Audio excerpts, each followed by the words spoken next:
Seguidamente tenemos el primer panel de este Congreso Internacional, Mariano Melgar, 200 años, poesía e independencia. En nuestro primer panel se denomina Melgar y el problema de la nación. Para ello contamos con 3 ponentes. Paso a presentar a nuestro primer ponente, José Antonio Mazzotti. Es actualmente catedrático de literatura latinoamericana y director del Departamento de Lenguas Románicas en la Universidad de Tufts, Boston, Estados Unidos. Asimismo, es el director de la revista de crítica literaria latinoamericana. También mantiene la presidencia de la Asociación Internacional de Peruanistas. Es experto en literatura colonial. Entre sus obras críticas se encuentran Coros mestizos del Inca Garcilaso, Resonancias andinas, Poética del flujo, migración y violencias verbales en el Perú de los 80. Tenemos también Asedios a la heterogeneidad cultural, libro homenaje a Antonio Cornejo Polar, Agencias criollas, la ambigüedad colonial en las letras hispanoamericanas, edición e interpretación de textos andinos, entre otros. Recibimos con su ponencia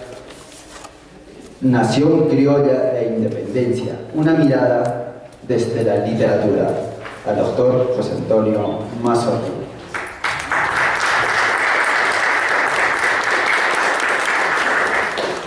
Cuenta usted con un tiempo de 30 minutos.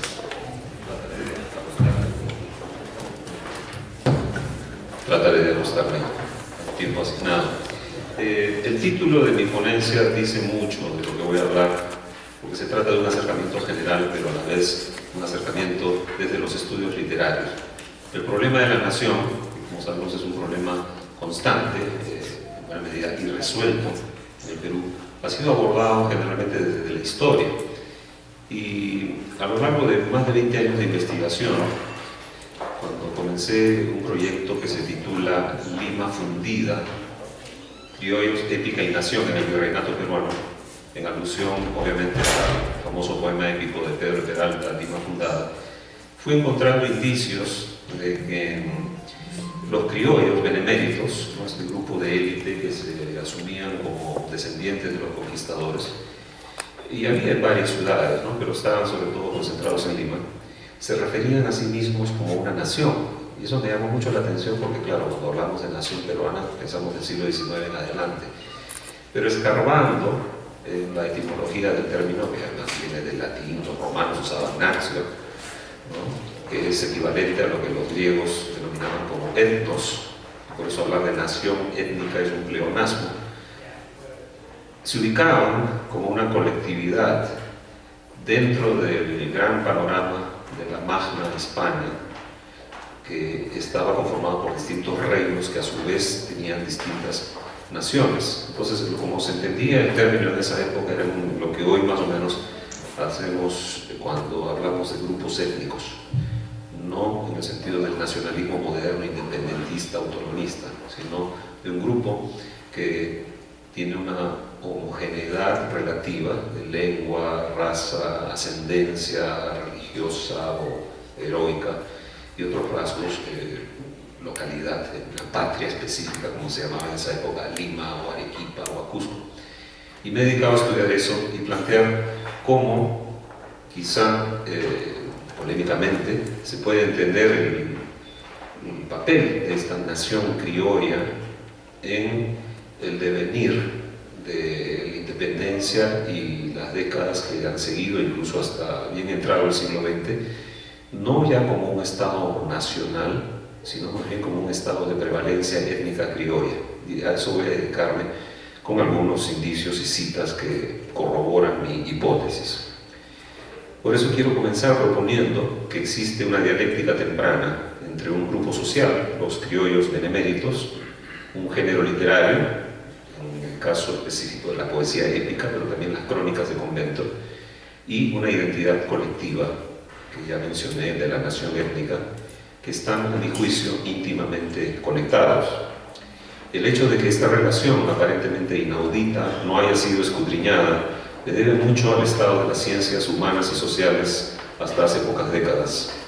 Al separar como objetos exclusivos de la historia, la crítica literaria y la politología, respectivamente, a estos tres constituyentes básicos, se seguía una tradición epistemológica en el fondo fantasiosa, pues no se consideraba la manera en que los tres, es decir, el grupo de criollos, la poesía y la producción letrada y la identidad colectiva de la nación criolla, se alimentaban mutuamente. El investigador argentino Norberto Raz, cuando ha tratado el problema del criollismo en Buenos Aires, señala que bucear en las complejas identidades criollas para comprender mejor el proceso de su formación supone una buena dosis de audacia. Requiere incursionar en todas las ciencias del hombre y particularmente de la cultura. Es evidente, sin embargo, que si nadie puede dominar todas las ciencias del hombre, tampoco ninguna de ellas, utilizada aisladamente, puede ofrecer más que enfoques parciales o fragmentarios. Es decir, hasta ahí la cita de Roberto Raz,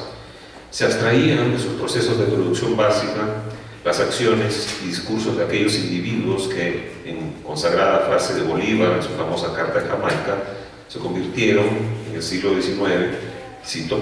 en una especie media entre los legítimos propietarios del país, o sea, la población indígena, y los usurpadores españoles,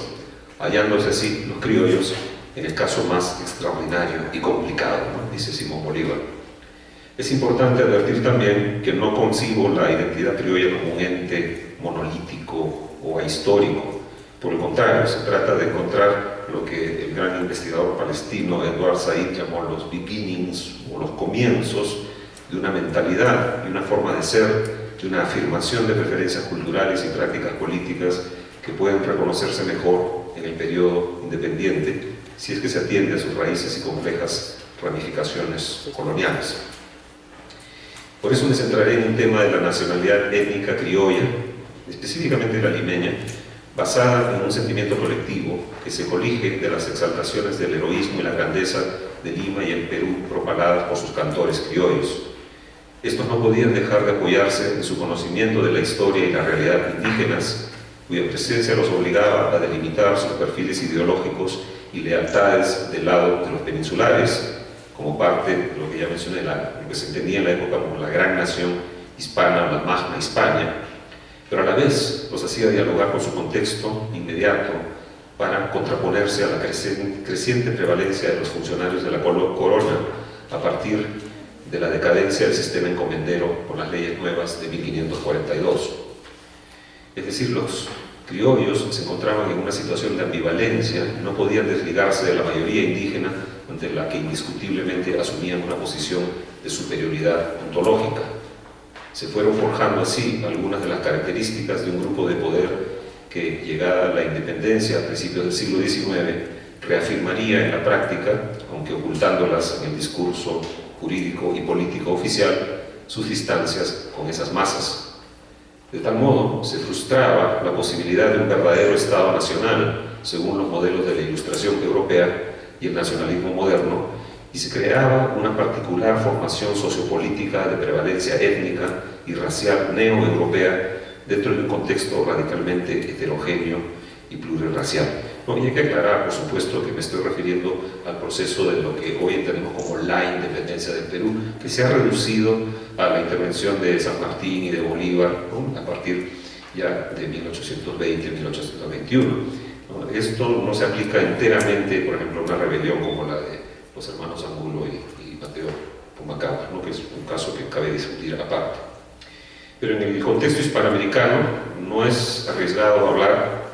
de una identidad diglósica, por un lado vinculada a la Magna Hispania y por el otro a la exaltación de la patria local, desde una posición dominante hacia los sectores indígenas, africanos y mestizos, a manera de enclave problemático en su interior. Para nadie es un secreto que el carácter criollo de los estados llamados nacionales en Hispanoamérica se encuentra así estrechamente ligado a la heterogeneidad de base que lo sustenta. Antonio Cornejo Polar ya había adelantado desde los años 70 y a través de la crítica literaria esta reflexión explicativa de algunas obras cruzadas por orígenes y tiempos diversos. Recordemos que la vida de los criollos se desenvolvía de manera accidentada desde sus años tempranos. Llegados a la mayoría de edad, hacia las décadas de 1550 y 1560, la primera generación de criollos protagonizó el percance de un bautismo insultante. El historiador francés Bernard Lavalle ha demostrado cómo el uso inicial del término criollo en su primer registro peruano de 1567 en relación con los hijos de españoles nacidos en Indias transgredía semánticamente su referencia original, común y extendida en aquel entonces a los hijos de esclavos africanos nacidos fuera de África. Por eso no era poco común oír hablar de un negro criollo o un esclavo criollo, y hasta el día de hoy la replana discriminadora incluye términos como crollo para referirse a individuos de ascendencia afroperuana. No es difícil imaginar que, aplicado el término en el siglo XVI a personajes autoasumidamente blancos y por añadidura limpios de sangre, resultaba una inflexión que marcaba un primer dislocamiento identitario y situacional de proporciones imprevisibles, sobre todo porque muchos criollos crecían bajo la sospecha de ser biológicamente mestizos. Como han revelado los historiadores Stuart Schwartz y Elizabeth Kuznetsov, podía haber habido una proporción tan alta como un 20 a 40% de mestizos asumidos como criollos por sus padres españoles, al menos en las primeras generaciones. A eso añadamos la lactancia frecuente en pechos indígenas o africanos, la ingestión de aires, aguas, verduras, frutas y animales locales, la familiaridad del trato con los hijos de la servidumbre y tantas otras formas de impurificación. A los ojos de muchos peninsulares de la época, todos eran factores de alto riesgo para la confiabilidad de la altura moral y hasta intelectual de estos neoespañoles nacidos en India. Desde 1574 lo proclamaba el cosmógrafo cronista oficial de la corona, Juan López de Velasco, al caracterizar a los españoles vaqueanos o de larga experiencia en Indias y sus descendientes criollos de esta manera, ¿no? Y cito las palabras del cronista oficial López de Velasco, que decía: los españoles que pasan a aquellas partes y están en ellas mucho tiempo, con la mutación del cielo y el temperamento de las regiones, aún no dejan de recibir alguna diferencia en la color y calidad de sus personas.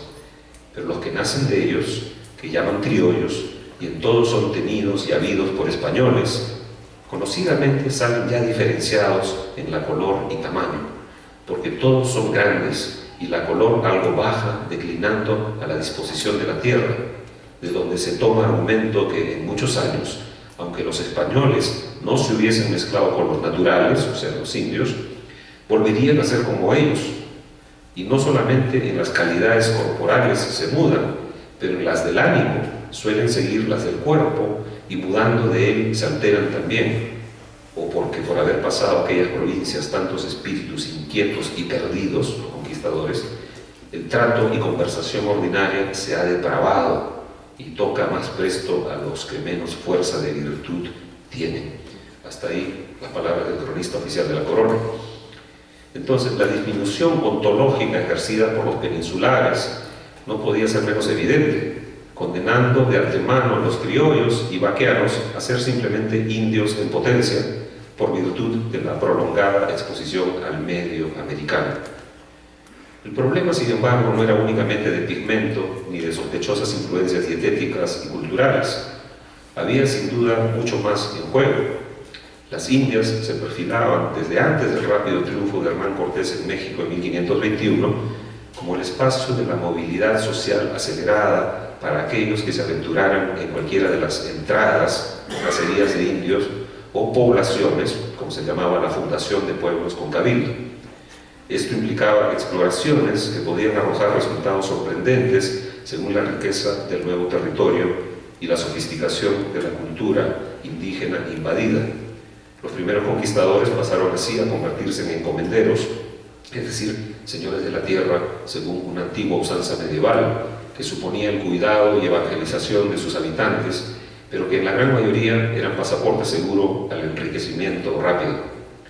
Pese a su abolición inicial en 1542, La encomienda sobrevivió gracias a las protestas sangrientas de los conquistadores. El rey tuvo que retroceder en sus intenciones, firmando la ley de Malinas de 1545 y admitiendo el paso de la encomienda a una segunda vida, manteniendo así la prohibición del servicio personal y privilegiando el tributo tasado y en metálico. Aún en 1629 se amplía la herencia a una tercera vida y en 1704 a una cuarta vida, es decir, hasta el bisnieto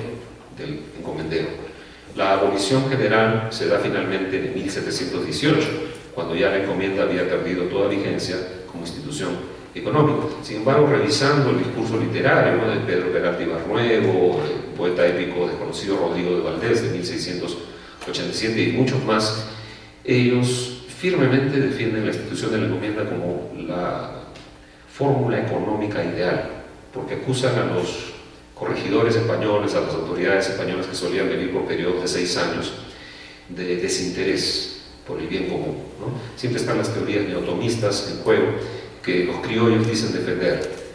no porque tuvieran un afán democrático, ni mucho menos, sino porque pensaban que ellos eran los más indicados para cuidar del bien común, ¿no?, de la totalidad de los súbditos de la corona, y qué mejor manera que garantizarles estas inmensas fuentes de riqueza que eran las encomiendas de manera perpetua, como ellos hubieran querido, ¿no? De ahí viene justamente esa frase Mariátegui cuando polemiza con la generación de Ribagüero, que llama la tradición de los encomenderos, porque es algo muy cercano al espíritu de cuerpo criollo que se desarrolla desde el siglo XVI en adelante. Entonces, como no me queda mucho tiempo, no voy a explayarme demasiado en los detalles acerca de cómo vivieron los criollos durante estas primeras décadas después de las leyes nuevas, sino pasar a la respuesta discursiva que ellos plantean frente a la agresión constante, tanto los insultos que recibían, ¿no?, un cronista oficial como López de Blanco, como de las medidas de la corona por mantenerlos en un lugar menos privilegiado que el de los oficiales que llegaban de la península. Este cuadro de desencanto producido por el desprecio y condena de algunos peninsulares se encontraba su contrapartida en la refutación del discurso peyorativo a través de una rotunda afirmación étnica, geográfica y climática. Basta recordar que a principios del siglo XVII coinciden tanto en México como en el Perú algunas voces que se encargan de establecer el necesario traslado del axis mundi o eje civilizatorio mundial a tierras americanas, ¿no? Y ahí tenemos una enorme muestra de poesía, por ejemplo, La grandeza mexicana de Bernardo de Balbuena, ¿no?, o en el caso peruano, el emblemático discurso en loor de la poesía de la poeta anónima llamada Clarinda, aunque ese es un error de la crítica, que exaltan la altura intelectual y poética de los autores españoles naturalizados o de los criollos, ¿no?, siendo uno de ellos, por ejemplo, nada menos que Pedro de Oña, reclamado por la tradición literaria chilena, pero Chile, como sabemos, pertenecía al virreinato del Perú, así que, y además vivió casi toda su vida en Lima, por lo tanto la tradición literaria peruana bien podría reclamar a Pedro de Oña como uno de sus primeros grandes poetas criollos. Estas exaltaciones de la patria local, ¿no?, de Lima o de distintas ciudades fundadas por españoles, ha sido llamada el criollismo militante, ¿no? El criollismo militante es una frase que acuñó Bernard Lavalle para referirse justamente a este discurso, ¿no?, de autoglorificación y de encumbramiento de los criollos como la nación más capaz, ¿no?, más idónea, excelente por encima de las naciones españolas, andaluza, catalana, castellana, gallega, etcétera, como circulaba en la fraseología de la época. Por ejemplo, los grupos criollos originales, ¿no?, hay que tener en cuenta que son grupos relativamente pequeños. En México, el historiador inglés Anthony Pagden ha registrado 703 nada más, descendientes de conquistadores que se afirmaban como nación, así empiezan a llamarse desde el final del siglo XVI y sobre todo en el siglo XVII en México. Y en el Perú, la historiadora española Pilar Latazzario ubica no menos de 500, ¿no?, haciendo todo un examen de la documentación de los petitorios que hacían los criollos constantemente, ¿no?, tenían fama de pedigüeños, de llorones, ¿no?, de reclamones frente a la corona por las hazañas de sus padres y sus abuelos. Eran grupos pequeños, eso sí, pero van creciendo con el tiempo, ¿no? Y para eso cabe una reflexión, con esto voy a terminar, ¿no?, porque realmente el tema es tan amplio que merecería algunas horas, pero estoy tratando de resumir la hipótesis principal del estudio que estoy desarrollando, y que parte de una teoría de la nación que no es la que conocemos y aceptamos usualmente en los estudios literarios históricos el día de hoy, que suele ser la de Benedict Anderson en su famoso libro Comunidades Imaginadas, o los famosos trabajos de Eric Hobsbawm, que hablan de la invención de una tradición, porque las naciones se inventan a partir del ascenso de las burguesías europeas y borran fronteras regionales y fronteras de clase. ¿No? Yo me estoy refiriendo a un concepto anterior, trabajado por otro grupo de historiadores, sobre todo ingleses, entre los que, por ejemplo, se encuentra John Armstrong, que en un famoso libro, Nations Before Nationalism, ¿no? Naciones antes del nacionalismo, provee una perspectiva para las demandas históricamente novedosas planteadas por los movimientos nacionalistas que deben confrontarse con una larga trayectoria de asociación humana en la cual una identidad grupal persistente no constituía normalmente la legitimación de una estructura política, es decir, las naciones existen independientemente de su protagonismo o hegemonía política. Propone así John Armstrong que una perspectiva temporal es fundamental para percibir el moderno nacionalismo como parte de un ciclo de largo alcance, de lo que Fernand Braudel llamaría la longue durée, la larga duración de muchos siglos de desarrollo étnico. Por lo tanto, el nacionalismo moderno es una etapa, simplemente la etapa más conocida, ¿no? Y aún al día de hoy ya se habla de postnacionalismo, pero si volvemos al periodo llamado colonial, siglos XVII, XVIII sobre todo, vemos que el concepto de nación que se manejaba era un concepto muy propio de la época, el concepto que se ha mencionado de nación étnica o nación arcaica, ¿no? De vieja estirpe, que según el mismo historiador inglés Armstrong, de alguna manera transmite lo que se percibía en ese momento de los miembros de esa nación como una esencia de un carácter nacional, ¿no? La pertenencia a un sector, por ejemplo, geográfico dentro de una monarquía universal, como pretendidamente era la monarquía española, ¿no? Armstrong reconoce a la vez los aportes del antropólogo noruego Fredrik Barth, que propuso un modelo de interacción social que no suponía un carácter fijo o una esencia, más bien, en el grupo, sino que examinaba las percepciones discernibles de sus miembros frente a otros grupos, es decir, apelando a una identidad relacional. Los criollos se definían en parte por rasgos pertinentes propios, pero en buena medida también por su diferenciación frente a otros grupos, principalmente los grupos indígenas, mestizos y de origen africano, que son los grupos que habitaban, si volvemos al caso peruano, ¿no? Este territorio administrado por la corona española. Y esta identidad relacional es un concepto que también desarrolla Antonio Cornejo Polar en su ya clásico libro Escribir en el aire, ¿no? Es decir, que no existe una identidad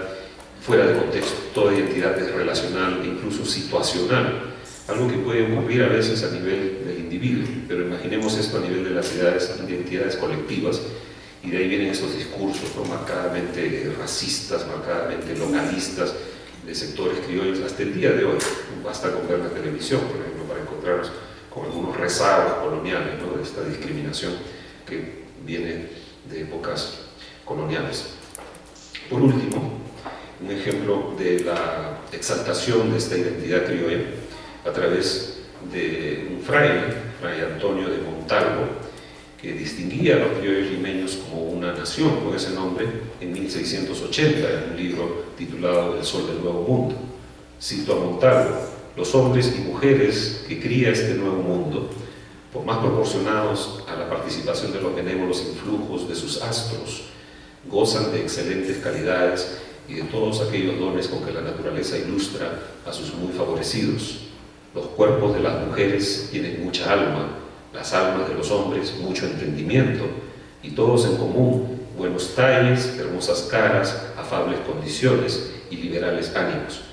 Aún donde la agudeza es muy natural, se gastan 6 y 8 años para estudiar la gramática, y los criollos del Perú en menos tiempo acaban todos sus estudios, de lo que se infiere no ser inferiores a otras algunas naciones en la habilidad y que exceden a muchas en la aplicación. ¿no? Esto es parte del discurso del criollismo militante ya maduro de fines del siglo XVII, que se va a reafirmar y expandir en la obra de Pedro Peralta y Barruano. Entonces, en conclusión, el acercamiento desde los estudios literarios al tema del criollismo y de la nación en el Perú puede arrojar algunas luces al plantear un puente de continuidad étnica entre el criollismo colonial y el criollismo independentista, que como sabemos en el caso de Lima fue bastante ambiguo en relación con el desprendimiento frente a la corona, ¿no? No todos los criollos apoyaron, por ejemplo, la rebelión de Pumacahua, al contrario, muchos le dieron la espalda a la rebelión de Tupac Amaru, son prácticamente forzados por San Martín y Bolívar, dos prominentes criollos, ¿no?, de Argentina y Venezuela, a apoyar la independencia ya entre 1821 y 1824. Pero cuando se van las tropas argentinas y las tropas venezolanas, quedan los criollos al mando de un territorio y tienen que apelar a su hegemonía criolla, a su larga tradición identitaria, especialmente la que se consolida en el siglo XVII, para administrar todo un territorio con los mismos criterios y las mismas formas de discriminación estamental que han marcado al Perú como un Estado-nación fallido. Muchas gracias.